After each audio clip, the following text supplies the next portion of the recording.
watts niya. So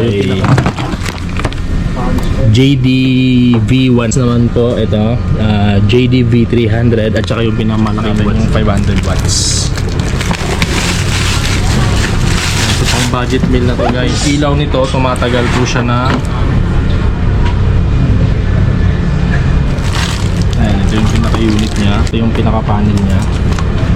Ayan, so maganda yung casing nito guys. Gusto yung dugtungan, pwede pa yung magdugtong ng 5. That's guys. Ayan, so ganyan siya kaliwanag. So check natin dito. So ganyan kaliwanag yung 500 watts. Ayan, kung medyo malaki, ito yung 500 watts guys. So ganyan siya kaliwanag. Indoor-outdoor na siya. Pwedeng gamitin sa hindi naman siya kamahalan. So sagot namin kung ano yung gusto yung wattage para may bigay din namin. Kasi dito guys, abot siya ng 12 hours. Pero i-check pa namin kasi alam ko ito abot na siya ng kompleto naman na yan, 100, 200. Ayan, good day guys, welcome to my YouTube channel. Okay, so ayun, meron tayong bagong items na solar floodlight. So i-flex natin bawat isang watts niya. So yung pinakamababang watts niya guys, ito 100 watts. Yung pangalan ng yung code ng solar na to ay JD V100.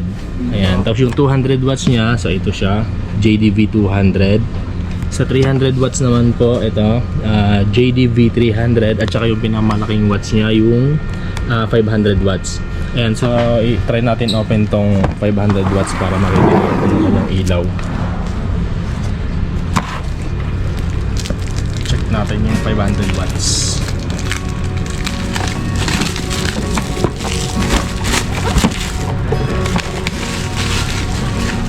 So pang budget meal na to guys.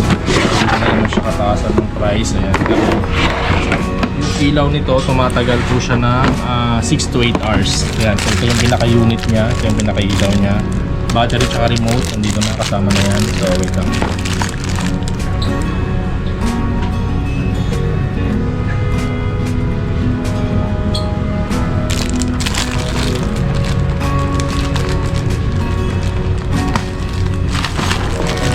Ayan, ito yung pinaka-unit niya.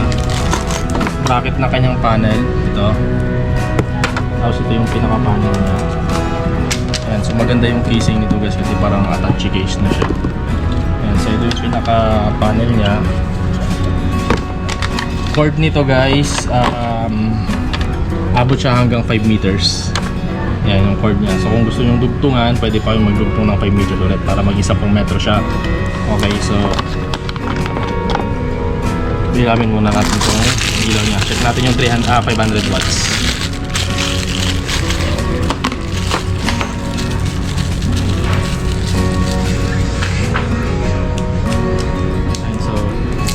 Battery nito guys, AAA lang. Ito yung pinaka-remote niya.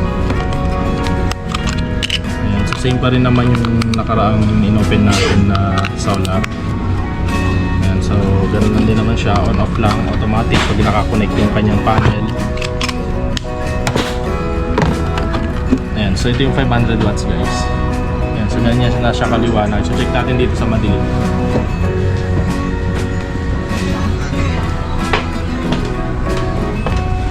Ayan, so dito natin try guys, off lang natin yung ilaw. Ayan, so ganyan kaliwanag yung 500 watts.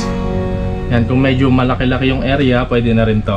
Or kung gusto nyo ng mas mababa o maliit lang naman yung area, pwede kayong pumili 100, 200, 300, tsaka ito yung 500 watts guys. So ganyan siya kaliwanag. Ayan. Ito, 500 watts na to. Indoor na to guys, pwedeng outdoor. Indoor-outdoor na siya. Pwedeng gamitin sa loob ng bahay, pwede rin panlabas. Ayan, so plastic type lang naman siya. Ayan, budget series lang to guys. Hindi naman siya kamahalan. So PM nyo lang kayo dyan sa baba. Mag-comment lang kayo kung anong watts yung gusto nyo. Ayan, para sagot namin kung ano yung gusto yung wattage para may bigay din namin kung ano yung price ng bawat isa. Kasi bagong items lang siya. So ayan, i-check pa namin kung ilang oras talaga inaabot niya. Pero ang nakalagay kasi dito guys, abot siya ng 12 hours kasi nakalagay dito. Ayan, so ito, may 12 hours na nakalagay. Pero i-check pa namin kasi alam ko ito abot na siya ng 6 to 8 hours eh. pagka full charge. Ayan, so yun lamang guys. Ito, kompleto naman na yan. 100, 200, 300, tapos 500. Ayan, so comment lang dyan guys.